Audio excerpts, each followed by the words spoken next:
Welcome, everyone. Happy Monday afternoon. My name is Lori Bumbaco. I'm an oncology dietitian and I work at Cancer Wellness Center part-time. I get to do a lot of fun, interesting programs and also meet with individuals one-on-one.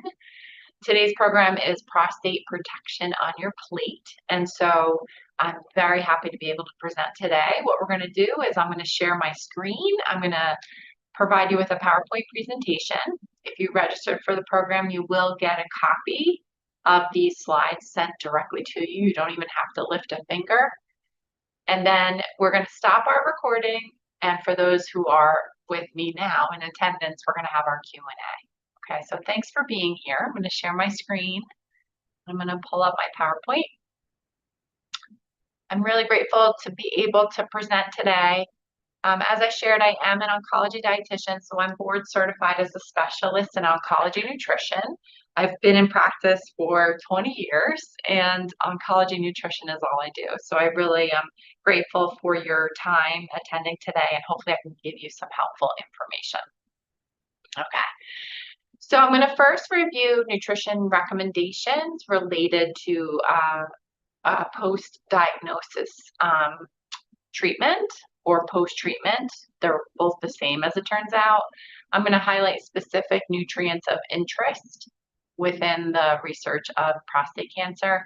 And then as I shared, we have some Q&A. We have some time for that at the end. Okay, so these recommendations you see basically visually on your slide. This is from the World Cancer Research Fund in collaboration with the American Institute for Cancer Research.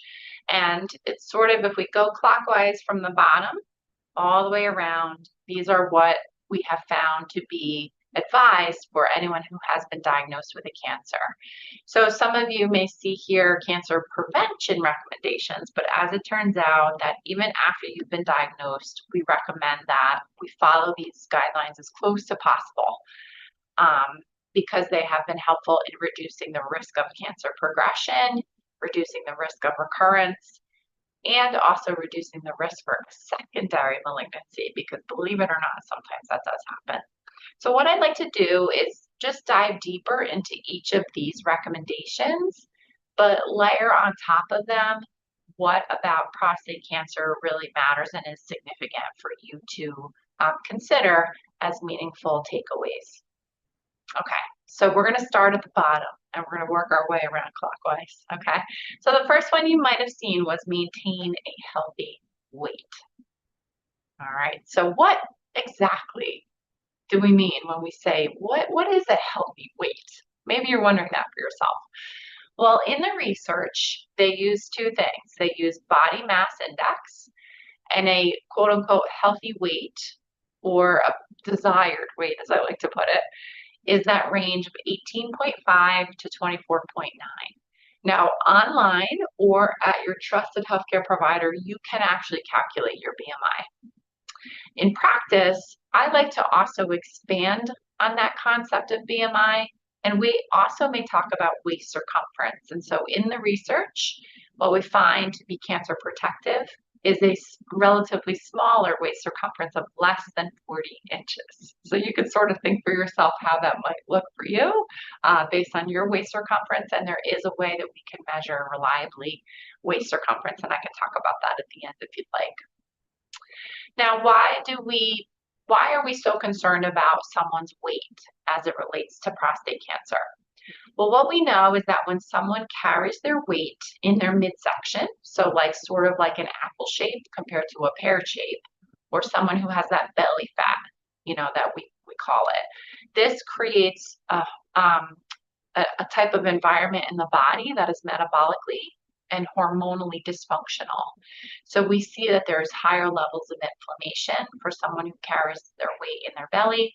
We see typically poor blood sugar control, and also an increase in the circulation of some cancer-promoting substances when that happens. We also know from the research that there is an inverse association of obesity, so that is a BMI of 30 or above, and the risk of aggressive prostate cancer as well as mortality from prostate cancer. So inverse, the opposite's happening. The greater the chance of obesity, the greater the risk of aggressive prostate cancer. Now, this is concerning because 50% of those individuals who are diagnosed with a prostate cancer typically receive androgen deprivation therapy, and 70%, according to statistics, will experience weight gain related to their androgen deprivation therapy. And especially the type of weight gain that is not in the form of lean mass or muscle, but actually fat mass. Okay, so this is concerning in this area. So what do we know then if we're looking to maintain a healthy weight? We do know that diets do not work, and this is my business. Welcome to my world, right? So for the past 20 years, I've been working with individuals who've been trying to pursue a healthy weight for themselves. And not only does the research show it, but also in my own professional experience, I find that bad diets are not the answer. Rather, a focus on healthy eating behaviors, such as the ones I'm going to present to you today, while also thinking about your habits and thinking about your lifestyle, because we want to create significant, and it could be in subtle ways, significant and sustainable results. As it turns out, as little as 5 to 10% of weight loss will create some improvement in some of those parameters I just mentioned, such as inflammation, such as blood sugars. So as little as 5 to 10% of your current weight, which is pretty shocking to a lot of people. They might be looking for more weight loss than that. We do know that supervised programs that not only include healthy eating, but also physical activity, that those are really the most effective to improve metabolic and hormonal function. So a high quality diet, which I'm going to talk to you about in a moment, with attention to portion size, aerobic and resistance training. And we have a program very similar to that at Cancer Wellness Center. So we are currently working with a group, and we will recruit new members in the beginning of 2026. So if this is something that you're thinking about, this is sort of the idea here. It's a program where you're committed to several months of learning and applying habit change so that you can create some weight loss or just some healthy eating habits with a lifestyle. So if you want to learn more about that, we can stay on after this program too to talk about that. So the next recommendation is to eat a plant-based diet. Perhaps you've heard about that. It's very popular right now. So if you were present with me in the room, I would ask you, because a lot of times I like to engage the audience, I would ask you a question. Is a plant-based diet vegan? Is it only vegan? Is that true or false? I'll let you kind of answer in your head. So this is technically false, and what the experts suggest is that a whole food plant-based diet is defined as this: one that is mostly whole grains, mostly vegetables, mostly fruit, beans, lentils, nuts, and seeds, and then smaller amounts of animal food. Now, people I work with do decide to become vegan or vegetarian, and that's underneath that umbrella. But for some people who are not desiring to pursue a vegan diet, this whole food plant-based diet may be good enough to offer some cancer protection, and I'm going to explain why. It seems that when we eat most of these foods most of the time, we eat a lot of nutrients, especially the nutrients that support immune function, help to regulate inflammation, and in more ways than one, have anti-cancer properties to the foods. We also know that a whole food plant-based diet is associated in terms of prostate cancer with the reduced risk of recurrence. We see it improves body weight, lowers the risk of diabetes, improves cardiovascular health, and also helps to lower our risk of dying from any cause. So a lot of people are looking for that exact thing, right? And so a whole food plant-based diet seems to be one of the easiest approaches to do that. Maybe not easy, but the easiest way to kind of conceptualize what is the healthiest diet to pursue. So what you may not be aware of is that a whole food plant-based diet, I mean, I've been in practice for 20 years, and I've seen a lot of trends come and go. And I've seen a vegan diet really kind of take a lot of different forms. And we're in a place now where vegan choices are really quite delicious. They're quite enticing. There was a time not too long ago when if you went out to eat at a restaurant, the only vegan option was something like pasta, right, with a little olive oil on it. They weren't very creative. And since that time, they really have, I think, um, we've gained a tremendous amount of culinary contributions in the world of a vegan diet. So it's certainly there are ways to entice flavor to your plate and to your diet with health in mind. Okay, so we're going to combine some of those things. And so there's just some examples here, like a vegetarian or a vegan chili, or buffalo cauliflower, or something like apple with a peanut butter dip, or things like yogurt or a yogurt alternative with some fruit and some oats. They're really delicious ways to pursue nutrition. So how do we make the transition to a whole food plant-based diet? Well, because if you're curious to do that, I would be happy to help. But maybe, conceptually this will help you get a better idea of how that looks. So perhaps let's just say this is how your plate looks right now. Pretty boring in my opinion, but might be delicious if you agree. So we're looking to just make some subtle shifts here and transition to smaller amounts of animal foods where we're going to add some more nutrition, especially in the form of vegetables. So this is one way of pursuing that. And then even to take it the next step further, we're going to invite more color to the plate. So different variety of vegetables, for example, and then maybe invite some whole grains to the plate as well for things like brown rice or quinoa or whole wheat pasta. And now what we're doing, and I think they've added a handful of different vegetables on this plate. Maybe we're going to include some beans because that's going to be our plant protein. And what we've really managed to do is take this plate and create something that is superior in terms of nutrition. And I would argue, again, that I think a lot more flavor has been invited to the vegan diet. So again, vegan and vegetarian, the choices are not necessarily healthier, and I want to explain that, so just hold on for a second. A well-planned vegetarian or vegan diet can be nutritious and can support our health, but just because a food is vegetarian or vegan friendly, it doesn't necessarily make it a healthier option.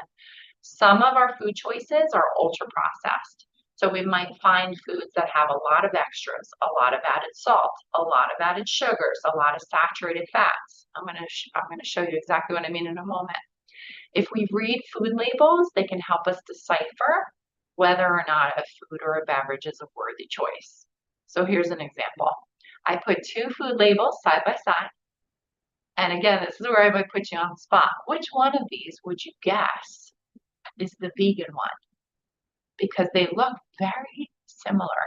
For the same 2/3 cup serving size, we see very similar amounts of calories, similar amounts of saturated fat. Actually, the one on the right's a little higher.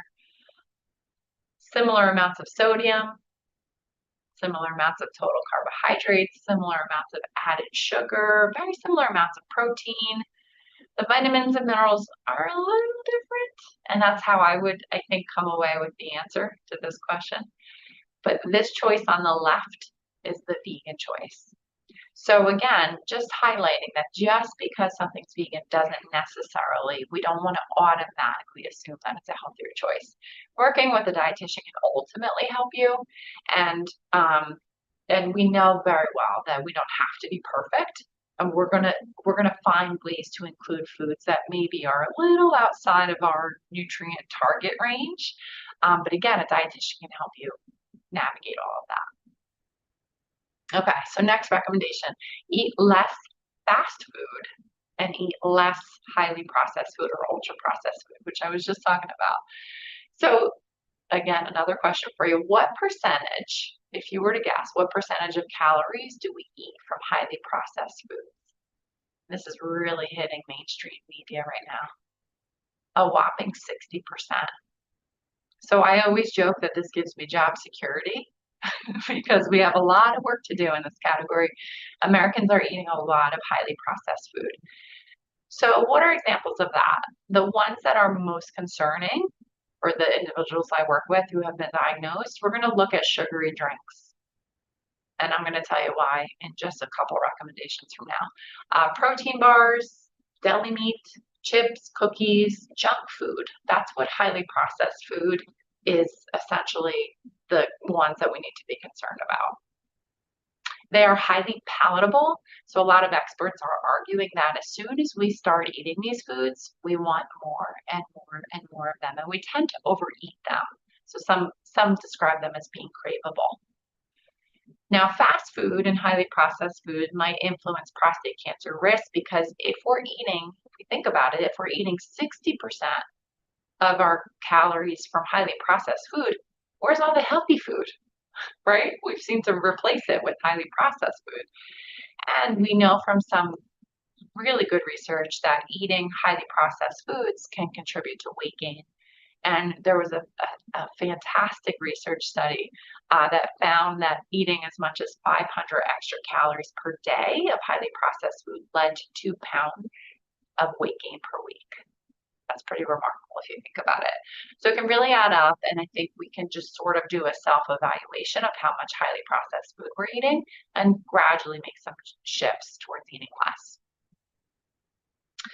I always think about not only what we're eating too much of, but what we might not be eating enough of, right? So when it comes to ultra-processed food, we find that these foods mean that we are going to eat more sugars, we're going to eat more carbohydrates, especially simple carbohydrates, and we're going to eat more saturated fat.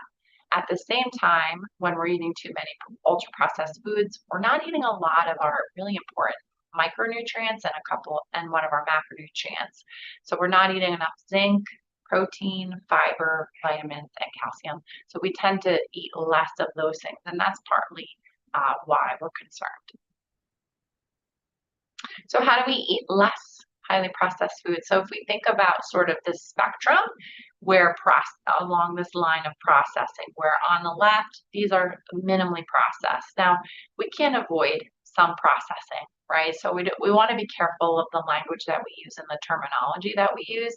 But yeah, some of our foods and some of our whole grains, for sure, some of our breakfast cereals, some of our whole grain products, they are processed to some degree, but I wouldn't define them as being highly processed. So as we move from left to right, as you can see here, what happens is we start to add some things like sugars and some things like saturated fats or salt especially, but also we lose fiber and we lose some important vitamins and minerals.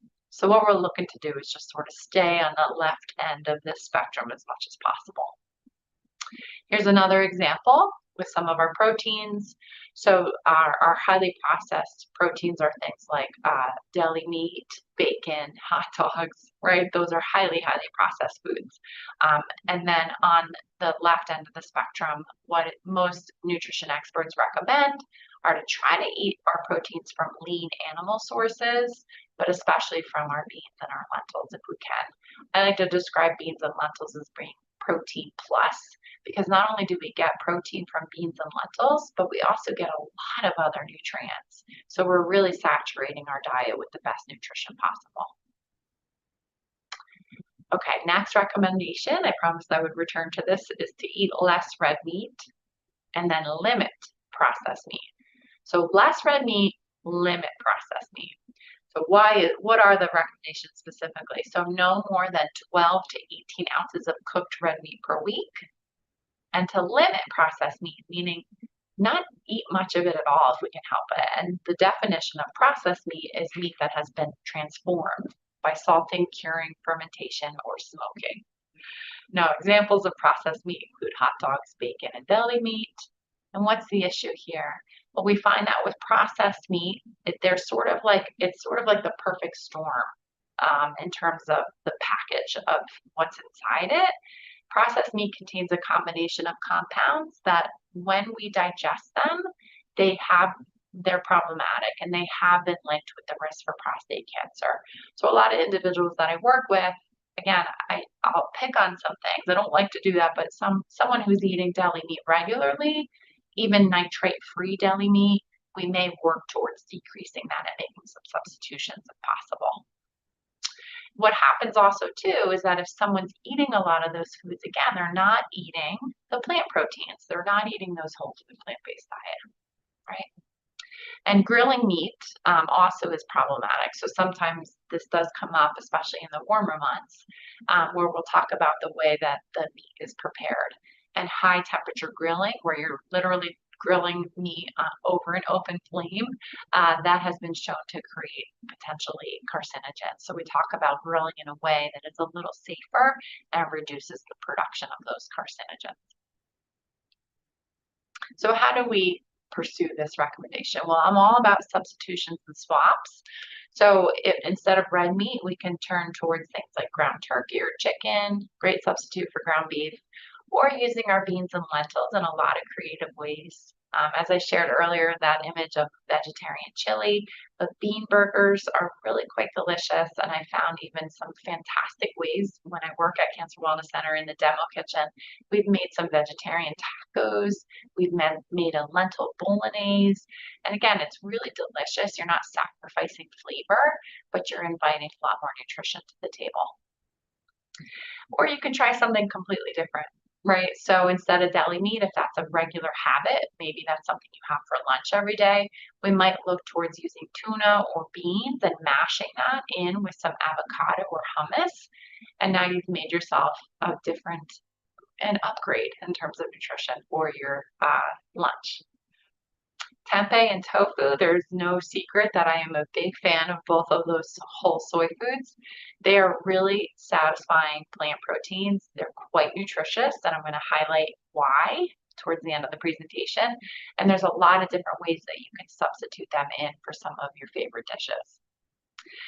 There's a wonderful campaign called Meatless Monday. So if you're someone who likes to kind of go on the internet and Google some different recipes and you're interested in nutrition, I would encourage you to check out Meatless Monday. They have a wealth of resources as well as recipes right on their website. And the idea is that at least once a week, could you pursue a plant-based meal as part of your regular routine? Okay, next recommendation, to drink less sugary beverages. So we want to minimize what we call SSBs or sugar sweetened beverages. That includes things that are pretty obvious to me, so soda, but some that are less obvious, like sports drinks or electrolyte replacement drinks. If we go to the cafe or we're making coffee at home and we're adding sugars to it, that really can add up, and we want to try to minimize them if we can. What's the issue with sugary drinks? Well, we find that they are so packed with calories, right? It's all sugar. You're basically drinking liquid sugar. And so if someone has diabetes or insulin resistance, this certainly could be problematic. But for someone who is regularly consuming them, we do find that it increases the risk for weight gain. Also, there's not a lot of nutrition in those drinks, right? We do have convincing evidence that sugary drinks are linked with weight gain. Okay, we know that weight gain is linked with prostate cancer, and that's why we recommend to limit them. So, for example, how many grams of added sugar is in a typical serving of soda? And how many grams of sugar in sports drinks? You might be surprised to see this. So 65 grams in a 20-ounce serving of soda. That's over 16 teaspoons. So imagine just taking a teaspoon out and dumping 16 into your cup. But even more surprising, in something like a sports drink, there's 34 grams of sugar, or the equivalent of 8.5 teaspoons. So imagine again, 8.5 teaspoons in a cup, adding it with water. This is going to really pack on a lot of extra calories in the form of sugar without nutrition. Pretty shocking, if you ask me. Okay, so a little more about added sugars. I ask a lot of questions in my presentations, as you can tell. How many teaspoons does the typical American consume per day? We find it's 17.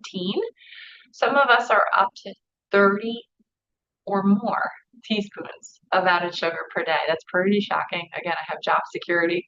What we find is that if we're having a lot of extra sugar, this leads to us accumulating more fat where we don't want it. So in our organs, like liver, or in our very important part of our body, our muscle, which is associated with health. We don't want fat there, we want muscle there, right? If we're consuming that much sugar, we're going to increase the risk for gaining a lot of extra weight. Extra weight can increase our risk for type 2 diabetes as well as metabolic syndrome. People who drink the most compared to those who drink the least have an increase in overall cancer risk and overall cancer mortality. So we really are picking on these sugary drinks if we can help it. What we find is that there's no direct link between added sugar and cancer risk. So we think that there's more to the story here. It's not like sugar is a carcinogen. So a lot of times I clarify that for people. But when people, as part of their lifestyle, have a lot of extra sugars and sugar-sweetened beverages, there's something else happening here. And maybe it's a little bit more complicated than has been found in research. And it might be just really that it's an indirect link between the two. Okay. So how do we drink less sugary beverages? Well, one of my favorite things is to replace them, right? So sugary drinks can be substituted with things like carbonated water, infused waters, seltzer, unsweetened tea, and coffee. And a little bit of that is just resetting your palate, which is a really simple thing to do. Just takes some time. Other ways to cut back on added sugars: could we save sugar-sweetened beverages for special occasions? Could water be your default beverage? And also check where else you're having added sugars in your diet. Are you snacking or having dessert regularly? And there's a lot of extra added sugars there. I think the idea here is that you can pick and choose. So if there's one that you want to have as a treat and have occasionally, you're going to double check how much and include those other really healthy choices so that it really kind of balances out, or I would say diminishes any impact that those sweets and added sugars have. Here's another example. What I always encourage people to do is look at added sugars when they're reading a nutrition facts panel. So we don't worry as much about total sugars, but rather the added sugars. So here, 23 grams of added sugar really adds up. If you ask me, that's a little too much. It's a measly 2/3 of a cup serving. You could easily go overboard, and that's easily over half of what someone needs in a day. So there are ways to enjoy natural sugars, and the total sugars in a product we don't worry as much about. So for example, in this product, the natural sugars might be from something like dairy, but it's the added sugars again that we worry about. Sometimes people ask me about fruit, and fruit naturally has sugars in it. Same with some of our starchy vegetables. There are natural sugars that are present. They're meant to be there, and they're not associated with weight gain or poor health outcomes, but it's the added sugars that are problematic. Okay. Next recommendation: limit alcohol consumption. So for cancer protection, it's best not to drink alcohol. What happens is we know that alcohol itself metabolizes into acetaldehyde, and acetaldehyde damages DNA. So it is known to be a carcinogen, and it can prevent our bodies from repairing damaged cells. So that's problematic, right? We also know that alcohol in excess can reduce folate absorption. So folate is one of our B vitamins. And research has shown that men who have adequate levels of folate have been shown to have lower rate for prostate cancer. So if we're drinking too much alcohol and we don't have enough folate in our body, therein lies the potential risk with prostate cancer. So we just want to minimize alcohol if we can. The other thing with alcohol is that it acts like a solvent, right? So if there happens to be other carcinogens in our environment, it can make them more potent, right? And alcohol contributes to weight gain, right? A lot of calories in those drinks. So how do we drink less? I think what we find most often is effective in practice is that if you just think smaller, right? Smaller servings. Nowadays we live in kind of a supersized world where we expect a good value for our dollar, and we are served large portions, and that includes our alcoholic drinks. We can also sip slowly, keep some days of the week or weeks of the month that are alcohol free, skip around, replace with non-alcoholic choices as well. And nowadays there are really a multitude of options in the non-alcoholic world. So not only at liquor stores, they're selling these products, but I find at a lot of establishments, they have non-alcoholic options available. So it's really a wonderful thing to see. If you are curious and want to learn more about drinking less alcohol, the NIH has a fantastic website all about learning more ways to get help in this area. Okay, move on. I think this is the last recommendation. So do not rely on dietary supplements for cancer protection. Why is that? Well, dietary ingredients, meaning like you took it out of a food and you put it into a capsule, a pill, or a powder, they're not the same as eating those nutrients in the whole food form. Our bodies absorb a wide range of vitamins, minerals, antioxidants, and phytochemicals differently.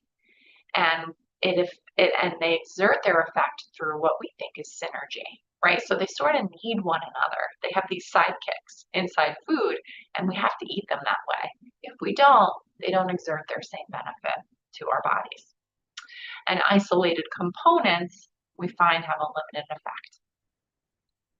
Research has shown, and this is pretty consistent through the years, that there's a lack of benefit for survivors. So when someone asks me in a one-on-one consult if a dietary supplement is recommended for them, we review what are some of the exceptions when a dietary supplement might be advised. But for the most part, we don't just generally blanketly recommend that someone take dietary supplements.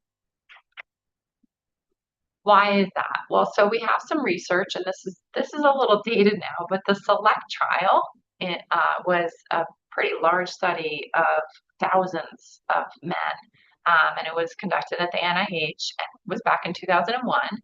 And what they found is that men that were on a vitamin E supplement, that they had an increased risk for prostate cancer compared to those that were not on vitamin E. So we had to stop that trial, close shop, and say stop, because that wouldn't be ethical, right, to follow men on vitamin E. And so they said you need to stop taking your vitamin E. We also found in that same trial that men that were taking a selenium supplement, who also at the same time had higher levels of selenium baseline in their body, that led to a higher risk for prostate cancer. Men that were taking this supplement but had low levels of selenium, it didn't have that impact. But so it just seemed that the dose was accumulating really high for some of these men. Okay, so this really gave us a lot of pause in the nutrition world, and we realized that supplements maybe are actually more problematic than beneficial. So dietitians use this mantra, food first, supplement second, because we do know that food can supply virtually all the nutrients that we need. It's very common, I think, philosophy here that if something's good for us, then a lot must be really good for us. So we don't want to falsely assume that more is better. We just need enough. That's all it is.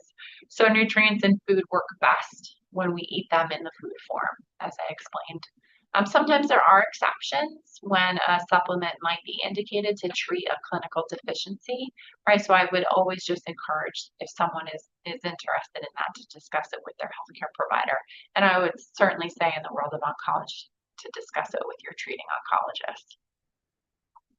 Now, eating a varied diet with a lot of whole plant foods will absolutely give us the vitamins and the minerals and the other nutrients that we require.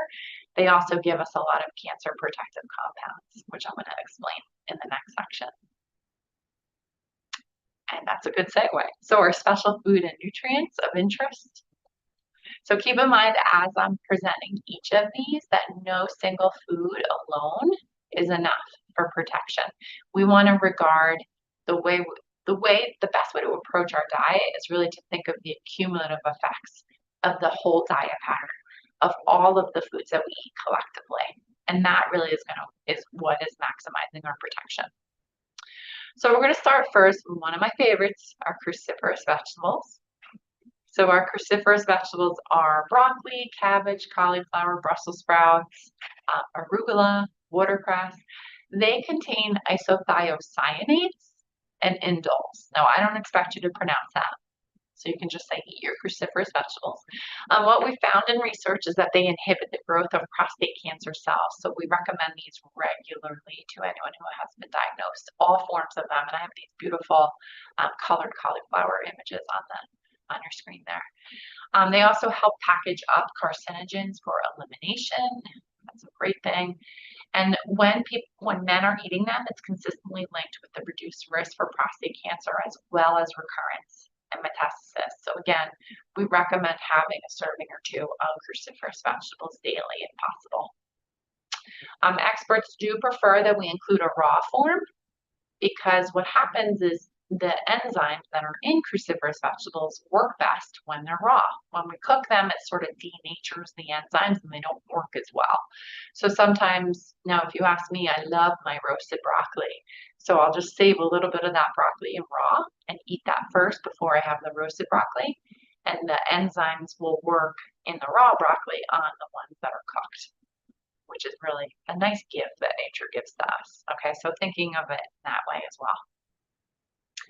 Our allium vegetables are onions. So there are 500 different types of allium vegetables to choose from. And farmers markets are sometimes the best ways to find different interesting heirloom varieties if you're interested.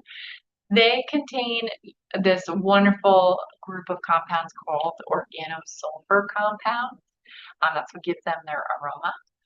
And organosulfur compounds induce cell cycle arrest as well as apoptosis of prostate cancer cells. This is a good thing. Research has also shown that the highest consumption compared to the lowest consumption may reduce the risk for prostate cancer. So again, eating more of those onions, this is all plant-based, right? Eating some of those onions regularly as well.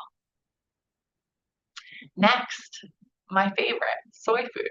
So soy foods like tofu and tempeh, edamame, soy milk, they contain a couple things. They contain genistein, and genistein has been shown to inhibit the synthesis of prostaglandins, which promote inflammation, and that's relevant in prostate cancer protection. Soy foods also contain dazzine and glycitin. Along with genistein, it has been shown that these compounds induce cell cycle arrest, specifically in prostate cancer cells. So I like to use tempeh a lot in the demo kitchen at Cancer Wellness Center. The image on the left there is how tofu is sold to us, and it's tempeh is sold to us. It's sort of like the whole soybean, and it's fermented along with typically with some grains like barley or rice or millet. But it's really takes on any flavor that you want to give to it. So I've had a lot of success replacing bacon with something like tempeh, or even crumbling tempeh and replacing it for ground meat in a lot of recipes. And you might be surprised. It may look intimidating, but that's why coming to Cancer Wellness Center and working with me might be helpful. Okay, next I want to talk about tomatoes. Maybe you've heard about lycopene, the phytochemical that gives tomatoes their red color. And it's been shown to inhibit prostate cancer growth and metastasis. And a pretty pivotal study showed that, or found that 66% of those men who were consuming 2 or more servings of cooked tomatoes per week have lower risk for metastatic prostate cancer. So really, I think pretty profound in terms of those numbers, right? So that same research study also found subsequently that 28% decreased risk for lethal prostate cancer in those who were eating the most compared to those who were eating the least amount of lycopene. So a lot of men that I work with, we talk about just having some cooked tomatoes as much as possible, at least twice a week. And actually what counts in here are some of our processed foods, so things like canned tomatoes, because that heat really activates the lycopene. Salsa, tomato paste, making a homemade marinara, making some tomato soup, really does increase that lycopene potency. Along with cooking the tomatoes, eating them with some source of oil enhances how potent that lycopene becomes. And I think it's quite delicious that way. So roasting some tomatoes if you have them left over from the garden, but really making sure to incorporate them in some pretty delicious ways.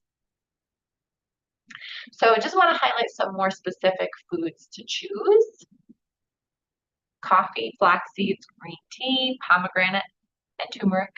Maybe some of these are ingredients, not foods. They've been shown on some level to prevent DNA damage, promote apoptosis, reduce inflammation, inhibit angiogenesis, and regulate cell cycles that repair DNA mutations, all in prostate cancer cell lines. So often the evidence is a little less strong than the foods that I just showed before in this section, but also really great foods to include. So let's talk about them a little bit more. So both decaf, because I get often asked this question, both regular and decaf coffee have those beneficial compounds that are phytochemicals, and they have shown some benefit in prostate cancer cell lines. Tea, especially green tea, they have some catechins, and they are a strong antioxidants, very strong potent antioxidants. Now, if you're curious about lowering to choose decaffeinated products, so the green tea specifically loses some of its polyphenols, but if you will not drink green tea otherwise, I'd rather someone just have decaf green tea. Sorry, it's like a tongue twister for me. Even though it loses those polyphenols, it's still worthy of consumption. And then a little bit more about flax seeds. So flax seeds in the surgical course for men, there was a really interesting study where they took some ground flaxseed alongside a low-fat diet preoperatively, and what it showed is that it reduced prostate cancer cell growth in that particular study. Ground flax seeds are pretty easy to implement in a lot of different food choices, and that's where I get to do my fun work at Cancer Wellness Center, coming up with some ideas for that. Next, I want to talk about pomegranate. So punicalagin is what is in pomegranate, and that has been shown to decrease prostate cancer cell growth. So I like to recommend either potentially buying 100% pomegranate juice, or looking for the seeds, or the arils as they're called. Sometimes they're processed, but grocery stores will sell them with just the seeds, and they're great to kind of throw on top of oatmeal or on top of a salad, or in your yogurt. Lots of different creative ways there. And then turmeric. So curcumin is what gives turmeric that burnt orange color, and it does have anti-proliferative as well as pro-apoptotic effects, specifically in prostate cancer cells. So turmeric, if you're not familiar with, it's a great thing to have in your spice rack and just to add to different stews or soups. Sometimes I put it on my scrambled tofu. If you're having eggs now and then, it's something you can consider adding it to, or on top of some roasted vegetables. But it really packs a punch in terms of flavor, and certainly for cancer protection as well. Okay, I want to take a moment to just talk about vitamin D. So lower levels of blood levels of vitamin D are associated with aggressive forms of prostate cancer. It seems that vitamin D, or the sunshine vitamin, it's involved with controlling cell growth and differentiation. So more than just our skeletal health, vitamin D has really been making its appearance in the oncology world. We don't see a linear relationship. So it's not that, again, the higher the vitamin D level, the better. That's a false assumption.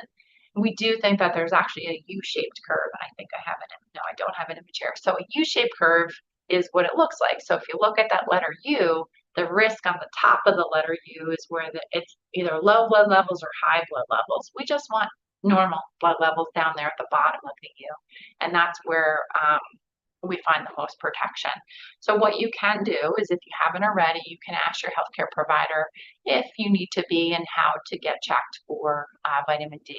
It's usually a blood work. It's not standard, so they have to add it on. And you can see either once or twice a year where your vitamin D levels are and whether or not you need to take a supplement. I just want to come to a close very shortly. I just want to speak quickly about endocrine disruptors. So endocrine disruptors are what we call forever chemicals, and you may have heard of BPA or phthalates or PFAS, as I like to call them. They're ubiquitous in our food supply. They're typically in metal cans or our jar lids, in our bottle caps, plastic containers, plastic food wraps, but they're also in some of our other cosmetics and some of our other like healthcare products. Endocrine disruptors have been shown to impact and modulate androgen as well as estrogen receptors, insulin, and thyroid hormones.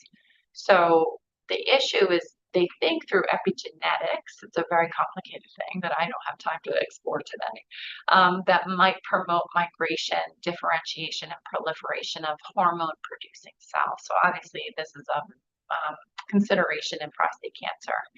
So some of the men, following all of those recommendations that I presented up until this point, if they're doing all of those things, we might then next explore how to minimize some of the potential endocrine disruptors in their environment. If they're using a lot of plastics, if they have plastics that they're storing food in that have been really, it's time to toss, are they heating up food in their microwave in plastic containers? We have that discussion as well. We want to try to minimize them if we can. Now, I will send out to those of you who registered an extra handout, which explains this a little bit more in detail. And if you're curious to sort of explore this more for yourself, how to reduce the endocrine disruptors in your environment. Okay, so now I just want to share some resources. So the American Institute for Cancer Research, they are the nonprofit agency that I shared at the very beginning with that graphic and who provide us with these evidence-based guidelines. They're, as I shared, they're a nonprofit, so their website is freely accessible. They have professional but also consumer-friendly information. They have recipes. They have a section called Foods That Fight. They have a myth-busting section. I actually follow them on social media because I think they're really a very helpful tool that I find to be helpful and impactful in my work. The Prostate Cancer Foundation, if you haven't heard of them, during the month of September, they have this really great campaign about 30 foods in 30 days. I wish September was a longer month. Maybe we could get one more day out of these healthy foods, right? But if you go on their website and just sort of search their nutrition information, they have a lot of great, interesting content that I find helpful as well. Now, Old Ways is another nonprofit, and they have some content. If you're curious, if you want to learn more about the Mediterranean diet, I typically direct people towards Old Ways. A lot of very helpful tools and resources as well as recipes. Okay, and so with that, I'm going to stop my share